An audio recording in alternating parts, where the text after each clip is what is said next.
Within a few seconds দেখি আয়মানের আর আমার মাঝখানে অনেকগুলো আন্টি। তো আয়মান হচ্ছে আন্টিদের সাথে ছবি তুলতেছে, অনেক ব্যস্ত হয়ে গেছে।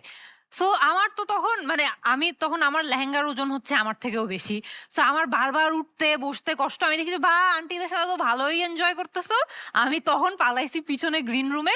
আর গ্রিন রুমে গিয়ে একটু খাবার-দাবার করা শুরু করে দিছি। তারপর হঠাৎ করে আয়মান ডাকছে যে, "আমার বউ কই? আমার বউ কই?" তারপর অনেকজন এসে খোঁজাখুঁজি শুরু করলো।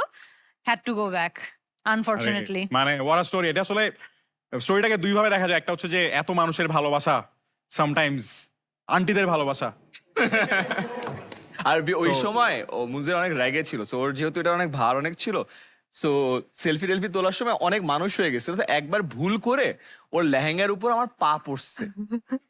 ঠিক আছে, তো আমার সবাই সেলফি তোলার সময় সবার হাসি মুটকি, সবাই হাসতেছে, রাইট? হঠাৎ করে আমাদের ওইখানে